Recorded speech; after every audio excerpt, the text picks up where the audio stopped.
Hello, everyone, and welcome to Textiles and Tea.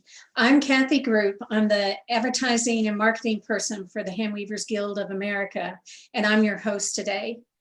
Today's Textiles and Tea is sponsored by Schiffer Publishing.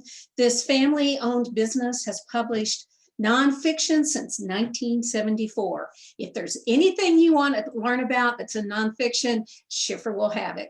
Go check them out at schifferbooks.com. Today we will take questions as always, the last 15 minutes or so, but please put it in the Q&A. If it goes into the chat, I won't see it. We love your comments though. Those comments are great. We love having those in the chat. But if you have a question, be sure you put it in the Q&A. Today, I am so excited. We have Helena Hernmarck with us today. Helena is from Sweden. And she is a tapestry artist and a weaver. And she's mostly known for her monumental tapestries that are designed for architectural settings. Her designs are derived from sources ranging from photographs to watercolors, even to handwritten letters. She has supported Swedish textiles throughout her career by collaborating with Swedish spinners, dyers, and weavers with most of her commissions. Hernmarck's work is in the collection of the Museum of Modern Art, the Metropolitan Museum of Art, the Los Angeles County Museum of Art, the Art Institute of Chicago, and the Minneapolis Institute of Art, and many other places. We are so excited to have Helena here today. Hi, Helena. Hello there. How are you? I'm fine, thank you. Great to have you here today. Thank you very much. Well, we start with our first question, which is, what is your favorite tea? Yes, the answer is Lapsang Souchong. Oh my, you got me there. What is that? It's a smoked tea. Really? Yeah, you should try it sometime. I should. Yes, it's very nice. I need to keep a list of all these great teas. Well, it's an interesting concept you have there with your teas. I love to drink a cup of coffee in the morning, I confess. Well, how did you get started in fiber? Share that with us first, if you would. Well, maybe I should say right from the start that I was born with 2 silver spoons in my mouth, because one, my father was head of decorative arts at the National Museum in Stockholm. And 2, my mother's sister was married to one of Sweden's foremost architects. So between the 2 homes, I saw all the antiques and I saw all the very modern stuff. And I like to draw patterns and things as a kid. You know, I painted and drew. Then my diversion was at 14, I moved to England to live with my mother, who'd married in England. And so I was for 3 years getting an English education. And then when the time came to decide what to do next, I chose to do textiles. I thought about journalism, but I wanted to do textiles because my father had taken me at 17 to visit a weaver who became my mentor. And her name was Alice Lund. Mm. And so I apprenticed there. Well, actually, when I arrived back to Sweden, the first thing I did was take a 6-month course in weaving from Handweavers Guild of America, learning the basics. The art school only demanded 2 weeks, but I thought I would do it a more proper foundation. So I did that, and that's when I first met Edna Martin, who was at the time head of Handarbeters Vänner, which means the Friends of the Handicrafts, and the organization was founded in 1875, and they promoted textile art, embroidery and weaving. And so what I often bring up is the fact that the Industrial Revolution came very late to Scandinavia. The Scandinavians, on the other hand, were in love with William Morris and what he represented. And then, of course, came the Bauhaus influence. Now, the Bauhaus did not influence Scandinavia quite as concentrated, I should say, because William Morris was still underneath to begin with. And so we grew up being extremely proud of the fact that the crafts had not gone under because of the Industrial Revolution, because Scandinavia was behind the times. And so everybody thought we better save all these skills. We don't want them to disappear. And compare that to Germany and France and England and the US, where anything handmade was immediately thrown away. And now we have industrial products, how exciting. But the Scandinavians hung on to the old things and kept recording what had been done. And a woman who I never met, but who was very important to me, was Lilly Sickerman. And she was a friend of Märta Moos Fjätterström, who you maybe have heard from because her carpets are sold on auction in the US. Märta Moos Fjätterström. So Lilly Sickerman decided that she was going to bicycle around Sweden and look for old textiles in the farms, in the basements, in the barns, and in the attics. And she bicycled around and bicycled for many years. In the end, she had photographed 24,000 textiles. Wow. And then she had two brothers. This is very funny. The two brothers said, okay, we'll paint these black and white prints so people can see what the color was. So how did they decide the color? Well, they looked on the back of these textiles and they cut off little tufts of yarn that they have something to go from to do the watercolor paint on the prints. So they were working away with that tufts. And then one day they look at the little tuft of wool and they say to themselves, what on earth kind of fiber is this? Nobody recognized it. Because the Industrial Revolution had managed to wipe out most of the hand-spun wool. And it wasn't available. And the spinning machines were designed only to deal with short fibers. Now it's the long fibers that are beautiful and glossy and from the raya sheep. So in 1918, a family business started called Wåhlstedts Textilverkstad. Now the father of the family had to breed back the original raya sheep because they had all been mixed with British breeds. And so the fiber was not the same. The British wool was softer, more curly and shorter. And so it took a while to breed back the original raya sheep, but that's what the art weavers wanted to use. And there were many art weavers. So that's my atmosphere that I grew up in. And it never occurred to me that the whole world didn't love handmade textiles.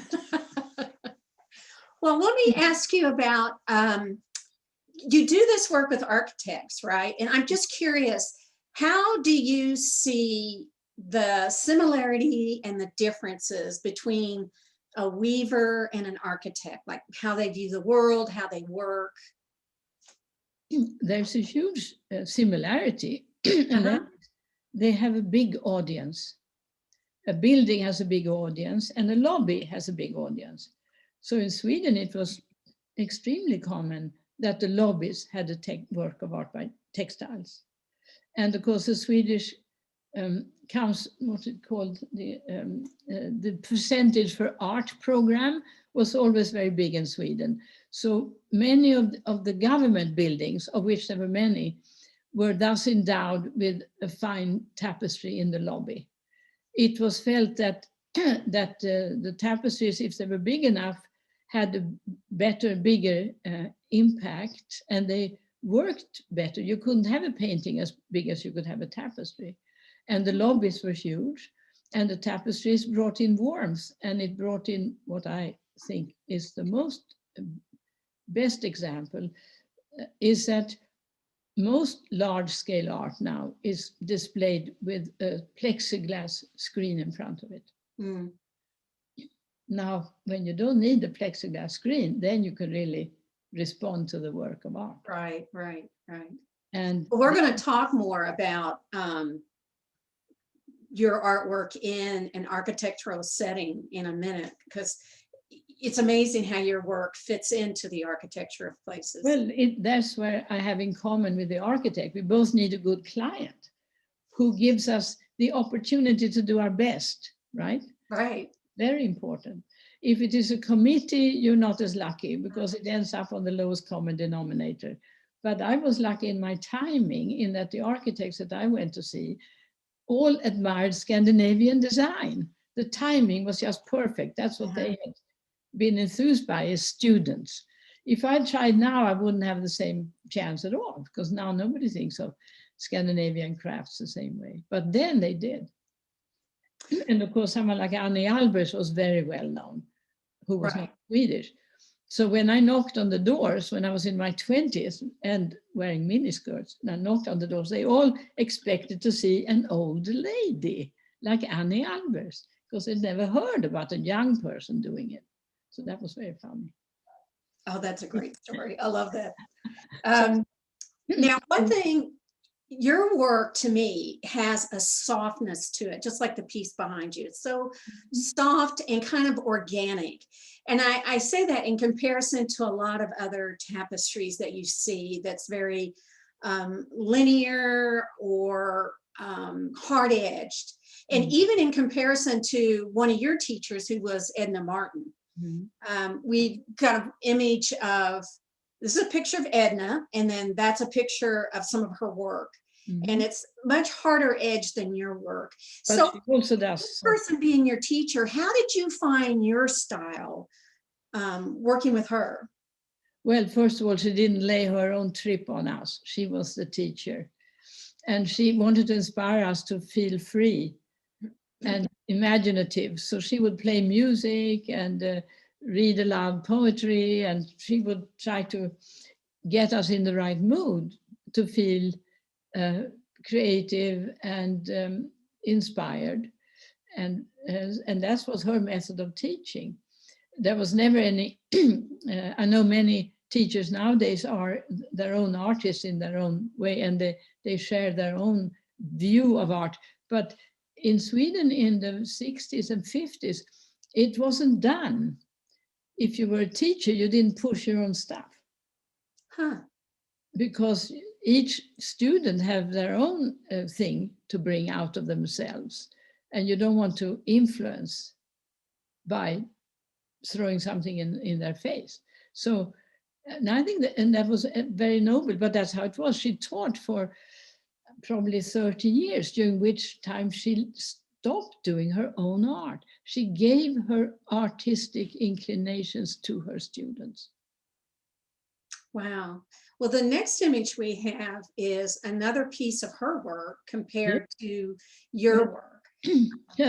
I've never seen this. I can't believe it's hers. But she may have designed it when she worked for the Hemslöjd when she was young, and she was designing carpets. But this doesn't represent her in any way. Oh, I'm sorry. No, how could you know? Well, the technique that you use for your tapestry has been disputed by some, that it's not really tapestry. And it seems like the two big factors in that is that you use continuous weft, and that also on this image on the left, you can see that the warp is visible. What is your response to that? That you're all wrong. I use a lot of discontinuous weft, but I don't worry about showing the warp, because of my work. When I decided to try to earn a living from this, I did this. I figured out how much money did I need to earn in 1 week, and then how many square feet could I weave in 1 week. And so I figured I could weave a square meter in 1 week, but it had to be 3 times the speed of the gobelin technique. To me, the word tapestry embraces things like the Bayeux tapestry, which is embroidered. So in Sweden, we would say gobelin if we talk about tapestry. So it's a linguistic problem that the English language doesn't allow for a variety there. Or I can say that gobelin weavers have hijacked the word tapestry, but now it is spread on, now people use it for anything. So it's losing its meaning altogether at the moment. To me, a tapestry is a large textile that's displayed on a wall. Mm-hmm. Well, you stated in an interview that you like to make your colors look wet. Can you talk about that? What does that mean for you? Well, it's very important. And it starts with that Rya yarn I was talking about. Oh, okay. I don't buy any yarn that is matte and dead looking, and a lot of it is. So I want the long, glossy fiber. Mm-hmm. And somehow or other, what I think is, you know what a rock looks like if it's in the water versus if it's dry? Mm-hmm. Well, my goal is to make it look wet as a rock looks underwater. And so once you think something that you want to bring forth in your expression, it comes along. I mean, if I'm weaving a steel mill and I'm thinking, I can make it look like a steel mill. I can make it, the iron and the fire look like iron and fire, even though it's fiber, because the brain is what interprets and the missing information. So I can weave anything to look like anything. I've figured that out. And making it wet is just a part of it. Well, let's look at 3 of your works here. These 3 works have completely different subjects. The one on the left is folk costume. The one on the top is called crumpled paper. Mm-hmm. And then the one on the bottom is called sailing. And one of the things that strikes me is like, how do you choose your subjects? Now, I know with commissions, you have a topic that you have to address, but what speaks to you? I mean, what do you see that says this would be a good topic or a good subject? Well, you try to meet the client halfway, for sure. Mm-hmm. The folk costume details was for the American Swedish Institute. And it was all about a weaver called Hilma Berglund, who had started the Minnesota Guild of Weavers with a few other people. And Hilma Berglund became famous. She drove around the upper Midwest she was born in 1894, and she had her own car, and she designed her own looms that were collapsible, and she demonstrated her looms and sold them as she drove around the towns. I mean, it's a fantastic story. And so she, then the mentor, she was the mentor to a very remarkable woman by the name of Margaret Cargill. And there's a huge now foundation named Margaret Cargill, which was anonymously donated for years and years, but now they're out in the open. And so I wanted to show in the tapestry where the history was. So on this, I did the folk costumes that belonged to the institution. So I photographed their own stuff. And then I included a little, it's called a skein with a label on it. And on that label is Hilma Berglund's handwriting for the recipe of that color. So I showed that, yes, the money came from Margaret Cargill, but it did so because of the friendship with Hilma Berglund, which was going on in the 30s and the 40s. So here nowadays, I've had 2 commissions because of that friendship. It's very extraordinary. It's a lovely story. So the top one I wove to have in an exhibition. So that's my own choice. I wanted to use paper instead of a flower, but I wanted the paper to remind you of a flower. So I just crumpled it together. Mm-hmm. The paper was given to me by Jack Larson, who was a lifelong friend. And the paper itself is what the Chinese use in funerals, and they burn it. and they represent money, these with the orange or a silver edge. So Jack would always include one of those papers every time he wrote, so I had a bunch of them. So that was that. Now the bottom one was the first tapestry I wove in the United States, and it was for the Federal Reserve Bank in Boston.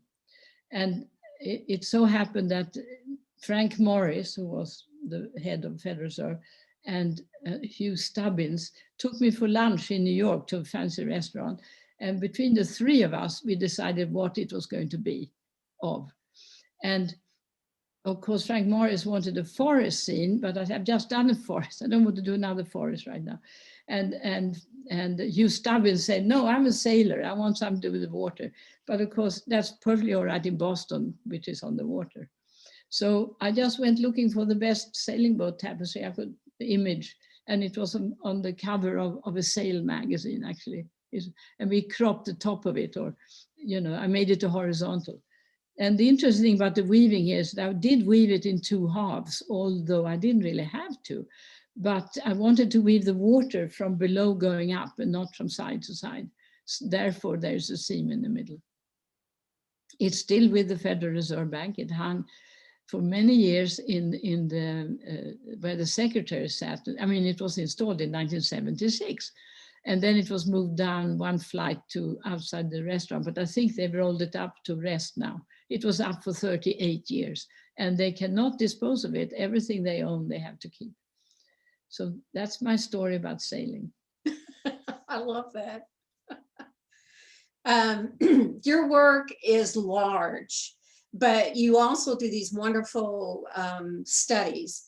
So these two images here, the one on the left is poppies, and this is actually like 132 inches by 240 inches. So we're talking like roughly 10 by 20 feet. Mm-hmm. And then the poppy study, which is the one on the right, is 37 inches by 19 and a half inches. Mm-hmm. So what do you look for when you're doing a study? Are you looking at the color? Are you looking at the composition? Because a lot of these appear like they could just stand on their own as a artwork in itself.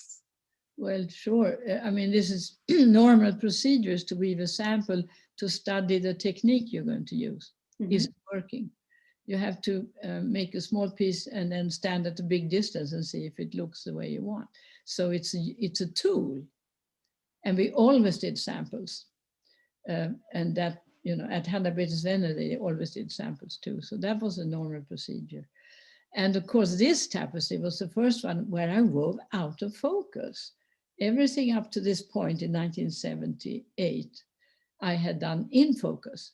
So I was looking more and more at photography as well. And then I wanted to try and weave out of focus, and that's what I did.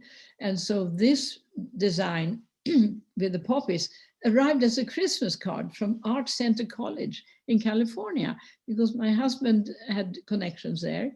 And I took one look at it, and the darkness behind the poppies makes them stand out so spectacularly.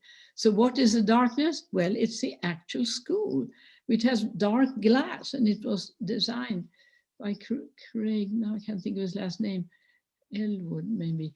So it's the school itself in the background. And so the student who took this picture to make a Christmas card out of, I tracked him down and I said, look, I need another one because this is for Texas. We're going to do 2 tapestries and the other one has to be the blue bonnets.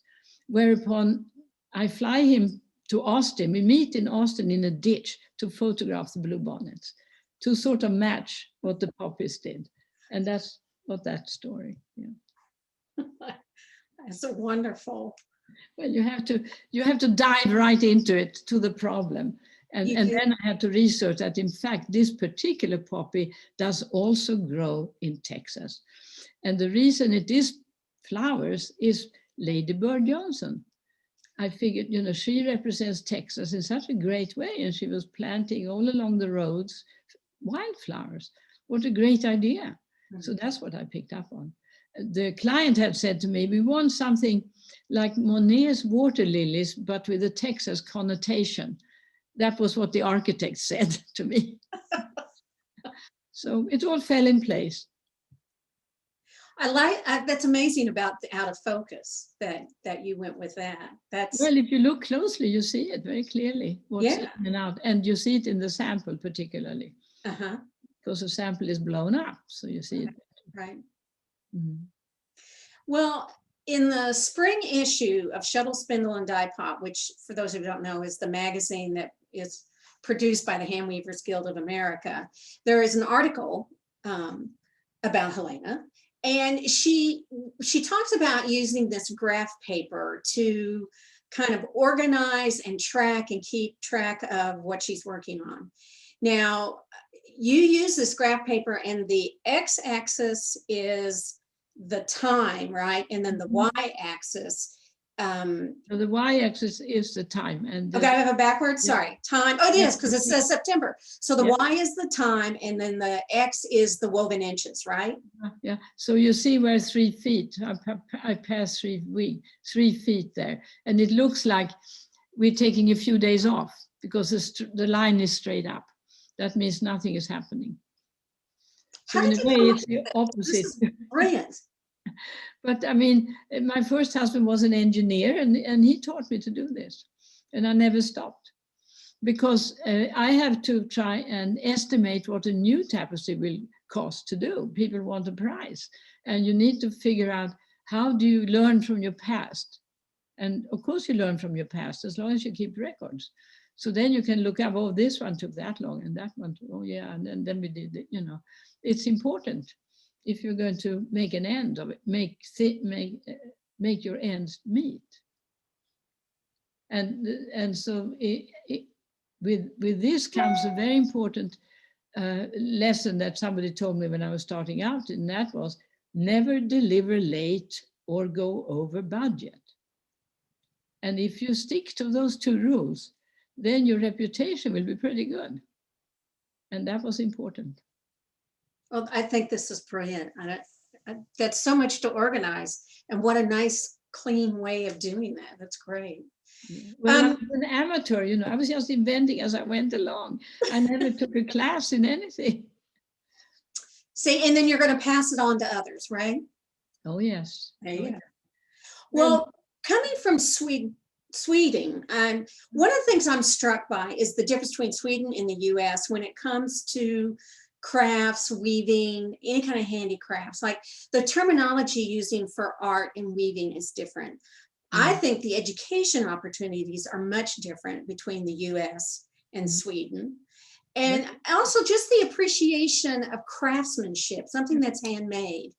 well, So it all has to do with the Industrial Revolution. Right. When you said that about it, it came to Sweden late. I thought, what a great thing that it was in some ways, right? Yeah. Well, it's a love of material and the love of making things by hand.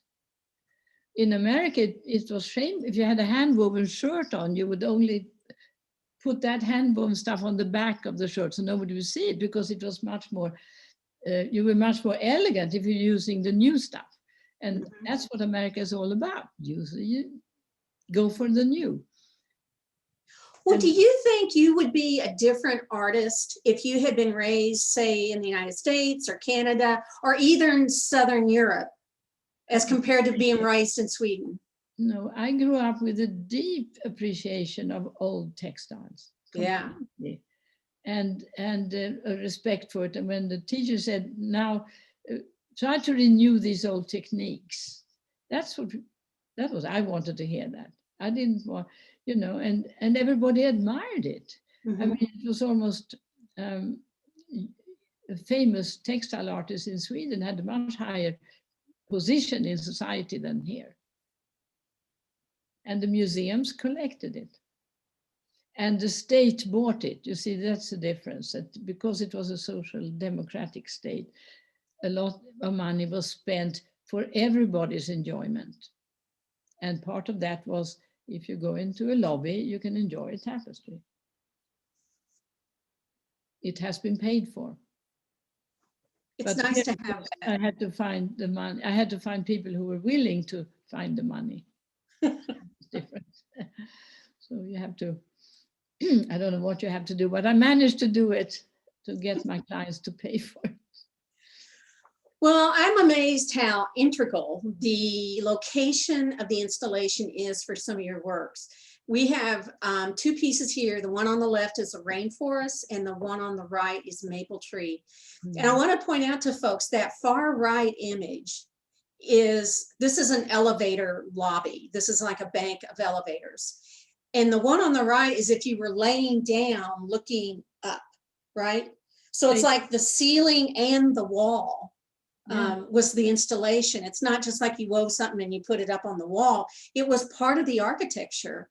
So yes, and not only that, I made 2 sets and they are exchangeable. So every 6 months, they take down one set and put up another, because a client who I worked with before likes the idea of variety.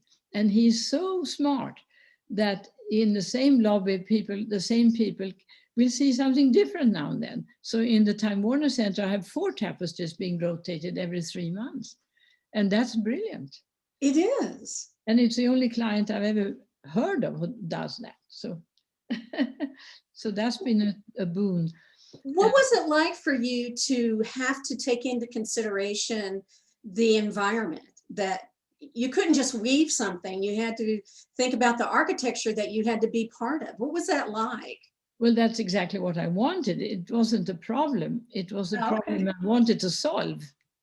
I wanted to create something that would fit in the lobby. So of course I was very aware of the architecture in each place, very aware of the product, so the rainforest belonged to Weyerhaeuser.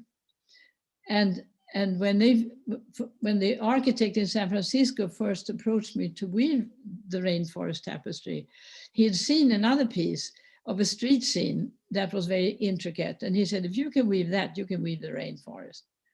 And so he had decided for this, it was the executive floor, but it was 150 feet long and there were 2 tapestries facing each other at the far ends. So I said, I've never seen a rainforest. So they said, well, fly to Seattle and get into this tall hotel and go up on the roof and our helicopter will pick you up and fly you into the rainforest. You can see it. So lo and behold, there I am, 30 years old, being picked up like James Bond. I mean, who gets that kind of experience? And down we went in the rainforest.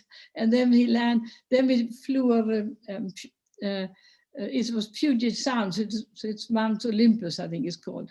And so there was a turquoise lake with a herd of elk running. He said, let's get down here. So I was going like this. He said, sure. And then as he put down the helicopter, a ranger comes and says, you can't park here. So there was a fine levied on that little stop. And then we flew on to warehouses. I could see the building, which was under construction. So I could see the space between the 2 walls and a sense of the light. And every building I ever wove for, I only saw it under construction because the tapestry had to be finished at the same time as the building opened. So it's very exciting in every way. Going up in skyscrapers in those baskets on the outside, 70 floor up in the air, we did that in Houston. It was 100 degrees hot on top of it. But that's what it takes. Well, earlier I'd said that you were the Mick Jagger rock star of weaving. I guess I was wrong. You are the James Bond of weaving. Well, actually, there's a film that Mick Jagger made called Free Jack. It's not a very good movie. But it was filmed here in Atlanta. Huh? It was filmed here in Atlanta. Yes, because the urn tapestry is in the film. Really? Yeah, for a minute with the guys of shotguns standing in front of it.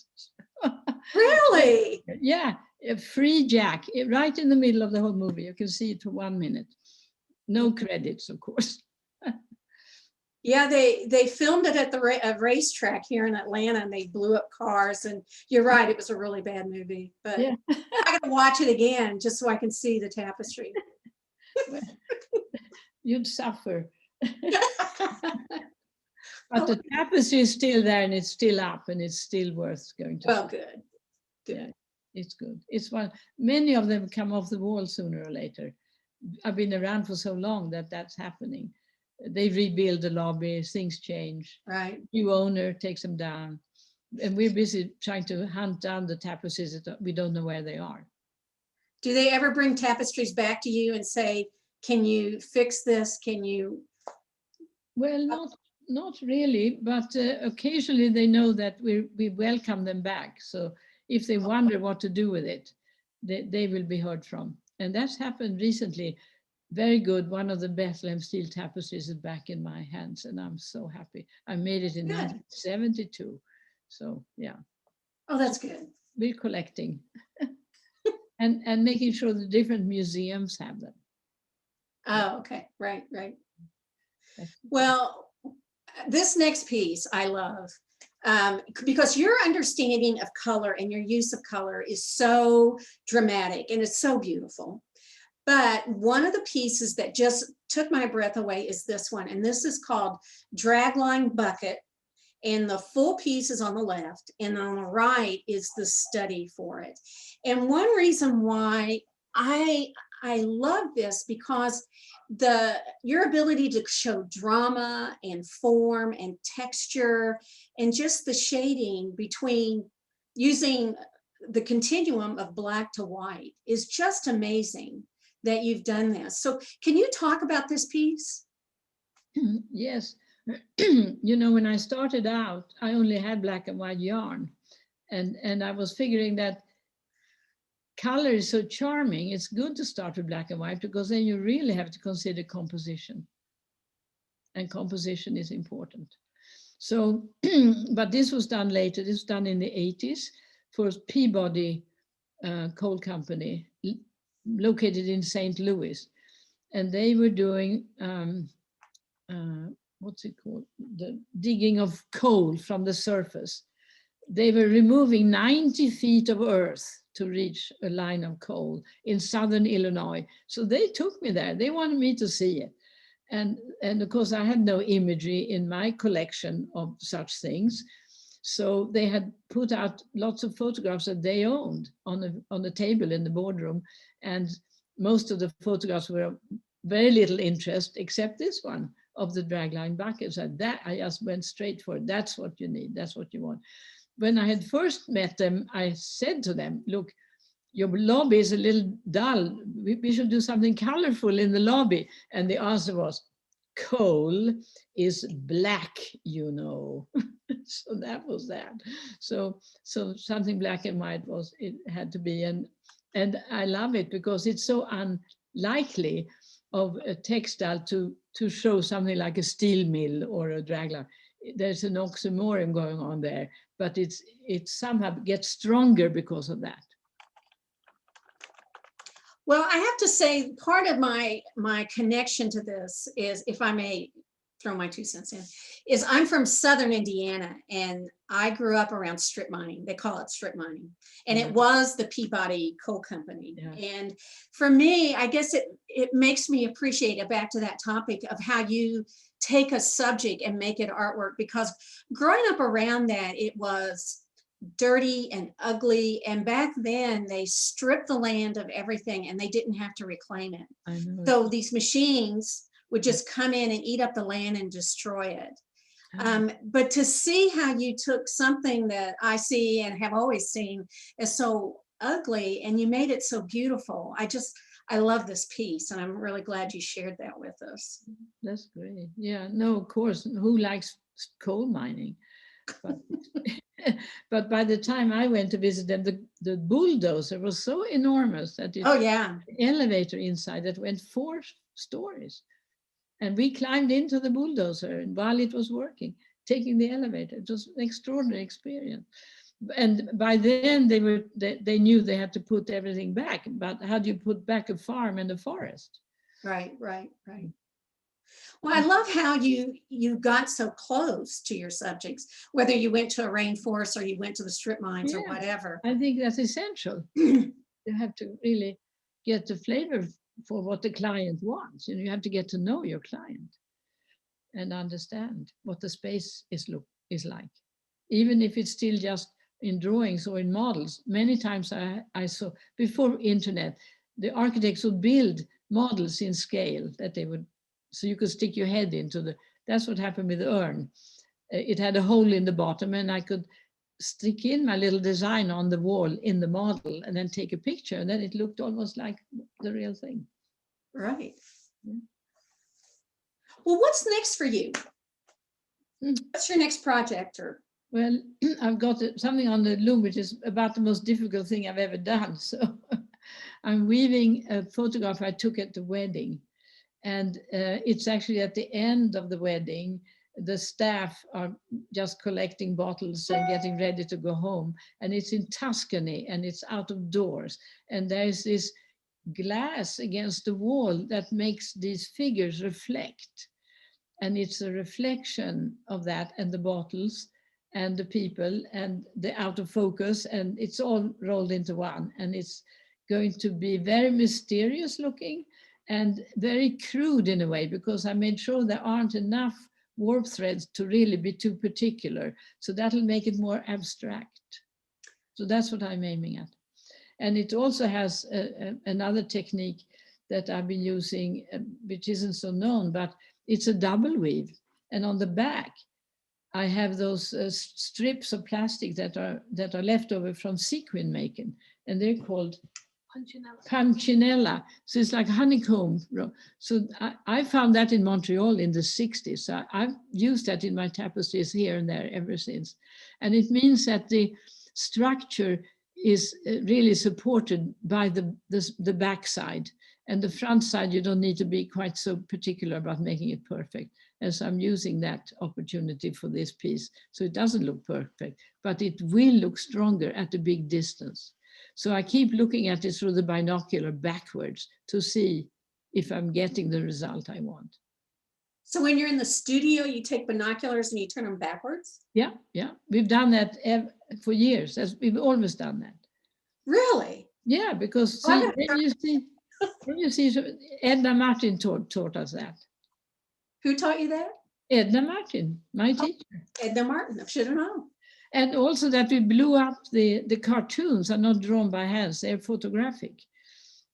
So if you do some quick lines on a piece of paper and blow it up, then that the strength in the line is still there because it's photographed, not done on graph paper. That makes a difference. I read that in your book and I didn't quite understand it, but now I get it. So Yeah. you want the strength and the energy and the power of the Yes. line Yeah, to stay. yeah. Oh, okay. Mm-hmm. You know, we have tons of questions. Shall we take some questions from the audience? Yeah. All right, let's see what we got. We've got some comments too. Somebody was asking how big was the yellow poppies, and it was 132 by 240 inches. Mm-hmm. And I'm not sure what this means. How does your guest finish the backs of her tapestry? The guest? Yeah, I don't know what that means. Carol, can you re-ask your question if you're watching? Oh, this is a comment from Abigail Alberg. She said, several years ago, I was somehow connected cross-country with Barbara Bilderback and inherited her loom. I'm so fortunate. Is that someone you know? Oh, yes. She was one of our favorite secretaries for years. Oh, really? And the weaver. When we advertised for a new secretary, and 100 letters, this was in the mid-90s, and hers was the last. And I called her and told her who I was. And she said, oh, it's like I died and went to heaven, because she was a weaver. So that was very sweet. No, she has one of my samples. Oh, good. Yeah. Mm-hmm. Well, Tamara Hackley wants to know, what loom do you weave all these beautiful pieces on? Well, I have two brands, but it's mostly Glimåkra, which is a Swedish brand. And of course, I've had an 11-foot loom for many years. And then I finally gave it away because I wasn't working that big myself. Because most of the big tapestries I've woven myself. And then Allenslund Textile took over. They made 4 during the 80s and about 3 during the 90s. And then they did the whole Hudson Yards commission. So it hasn't been a continuous work, but they've done some of my best work. and biggest and most important. And it's with them that I've managed to pass on the technique to other people, which is important, that other weavers learn my technique and can pass it on again. Now, Because, this is a studio in Sweden that you send this to? yeah, it's where my father had taken me when I was 17. It's the same place. Oh, the same wow. Inspiration. And I've helped keep them and the spinners and dyers. I helped them stay alive for, I don't know, 30 years when they didn't have enough work. My American work kept them going. And for the dyers and spinners, during 41 years, I spent 1 week a year spinning and dyeing yarn I wanted with them. And Over then, there in Sweden. yeah. So Okay. that a lot of that was shipped over here, and a lot of that was used in Sweden. So that's how I, as an immigrant, have been very fortunate in that I could turn around and give work back to my country of birth. That's interesting. So, and furthermore, help keep the skills alive. During, now I say, if you live long enough, you can ride the wave twice. But the popularity goes up and down in waves. Ah, The taste for anything, suddenly changes to something different.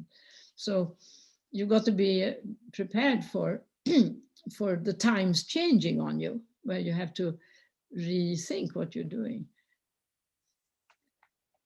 okay. But I kept going. Through the thin times, I still kept going. I've got a question here. You've talked some about this, but Gail Valance wants to know, are there specific yarns that you prefer for warp and weft? Do you use different yarns for warp and weft? Absolutely. Okay. Very different. I have one stash which the Metropolitan Museum commissioned years ago when Nobuko Kajitani was head of conservation. She needed a hard twisted wool yarn for her old tapestries, and she had to buy so much, and she asked if I would take some of it. So on many tapestries I have this wool yarn from the Metropolitan Museum, but that's the only time I use a wool warp, because it's strong enough to take it. Otherwise I use linen, and I use 16/2 linen a lot, because I want to have my warps in color. And then I buy the colored linen yarn 16/2, and then I will ply 3 or 4 of them together to make a thicker thread for me. And I do that plying on my little spinning wheel, believe it or not, like when it's not too much. Otherwise they do it for me in Sweden. But that's how it goes. It's linen, warp mostly, and some wool. Never the same as what I weave with. Okay, all right.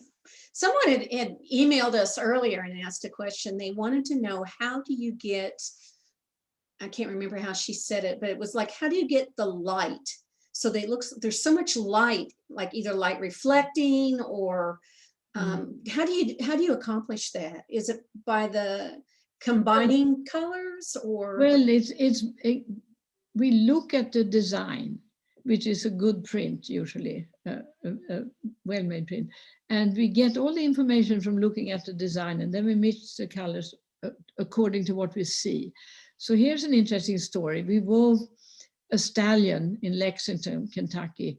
Stormcat ended up being a portrait in the library at the University of Kentucky in Lexington. And we wanted the horse to look really glossy. Now, if you go to the copy machines, like at Minuteman, you can print on film and you can print on paper. So the horse, we printed both on paper and on film. And then we put the one image right on top of the other. So the horse looked shiny compared to everything else around. And because of us looking at that, we wove it that way. We weave what we see. It's very, I can't explain it any other way, but it works. It's amazing. Oh, that's amazing. You should see that tapestry. It's something. It's in Lexington in the library. Well, I went to the University of Kentucky. I'm going to have to go up there and check it out. You have to. It's 22 feet by, oh my gosh, 12. It's huge. Yeah. Done in 2 halves too. Now, when you do something in half, does it matter to you whether it's top, bottom, left, right? That's carefully picked, which works best for the image. Mostly it's a vertical seam. Okay. And we did one where the two halves came out. One was 8 inches longer than the other. So things can go wrong, but you can usually correct it. So we tightened the warp on half of it. We had to tighten the warp thread all the way through 18 feet of tapestry to shrink it to be the same as the other. But we did it.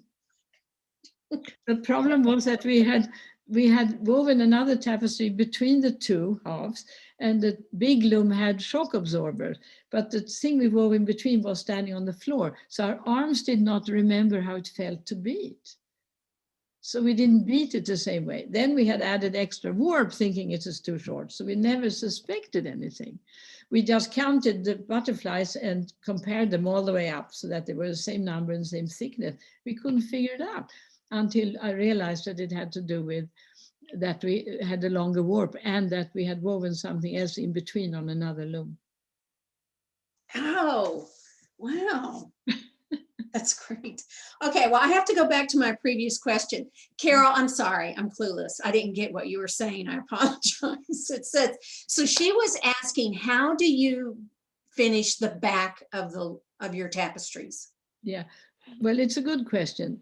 For most of the ones that are all wool, then we let the ends of the butterflies hang on the back a little bit so they don't come out on the front. So the back side looks pretty messy. It's got all the ends hanging out.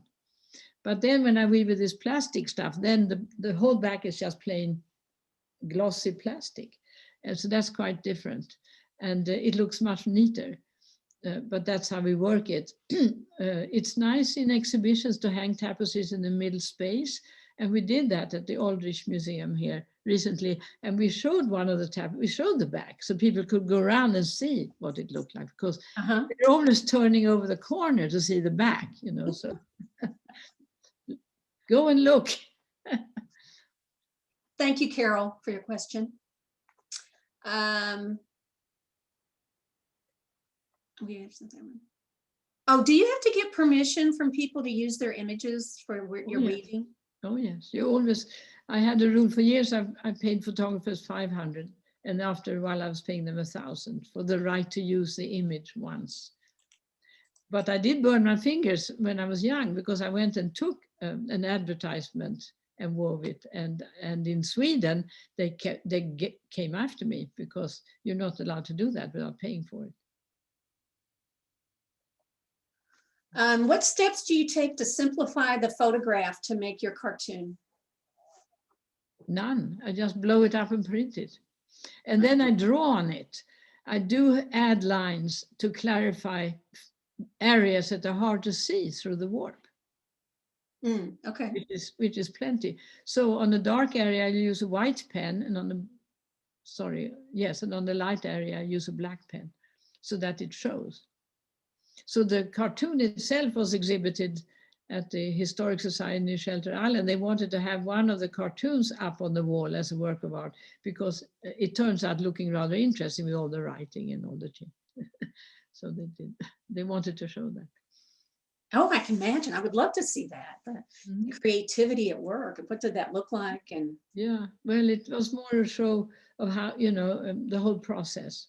So I also had designs out, which I'd never done before. Somebody wants to know, Joey Barn wants to know, where is your tapestry in Houston?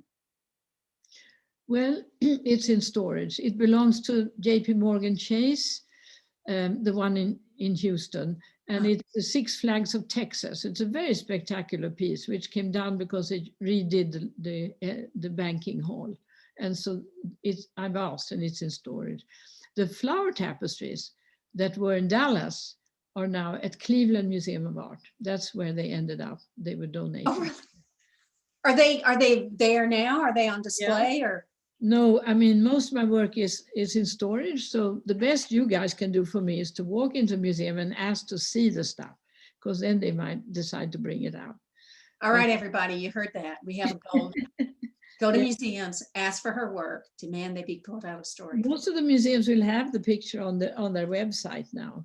And particularly Minneapolis Institute of Art has many of my tapestries. So that's the most rewarding place to go to in some ways. And I have and it's not up anymore, but there was a beautiful installation of two of the Pitney Bowes tapestries that are two sets were how tall? 40 feet tall. And so they had a seam up the middle. So we divided them into 4 pieces that were 20 feet tall, and they hung in a fountain lobby at the museum, and they look gorgeous. And there's a little video about that on my website. You can see it on the video. But, Okay. you know, they don't have it up all the time. Huh. However, they kept those up for a year, which was a miracle that they let them hang. But they were such a sensation. So that was nice.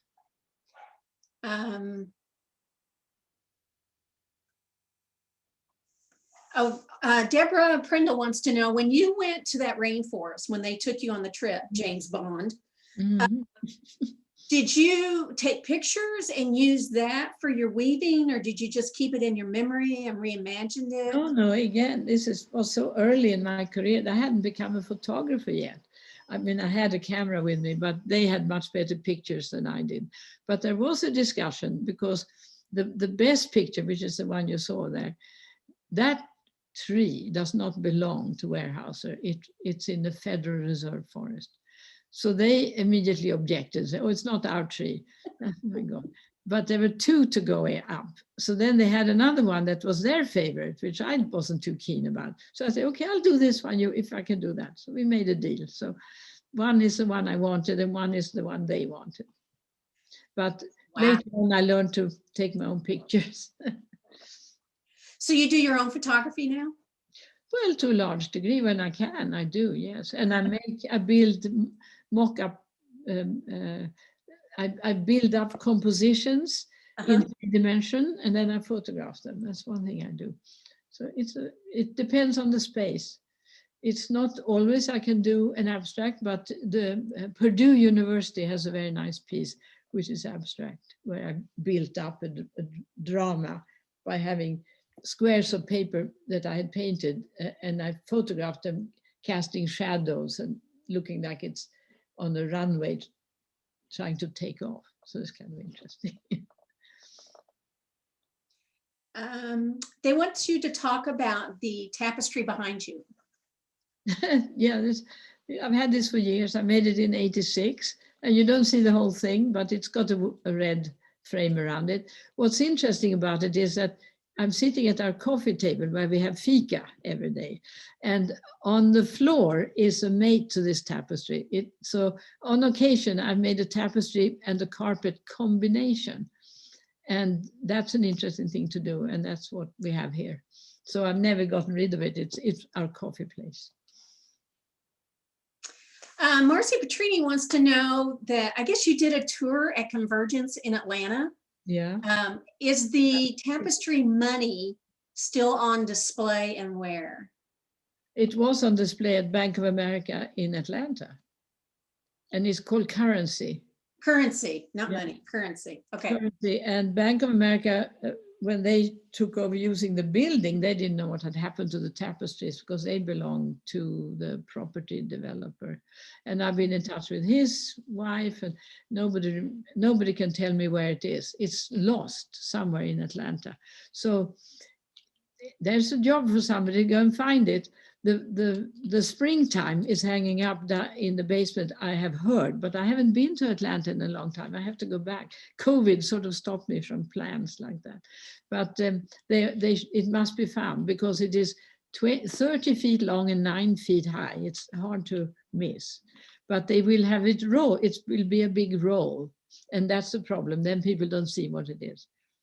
So all right, Marcy, yeah, you come up. I had a roll that was lost for 12 years in a little storage room because nobody knew what the rolls were. So. Oh, right.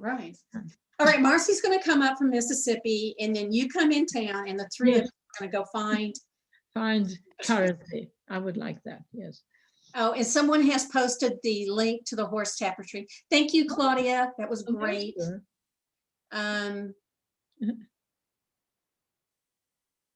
Okay, somebody was wondering, Beth Rinsk wants to know, do you use a horizontal? You weave horizontal, right, on your Yes, Blamokra? yes. I only owned the vertical once years ago, but I got rid of it. I want to use the pedals. You see, I'm on a straight line and I'm on a beater. So that's very different from gobelin weaving.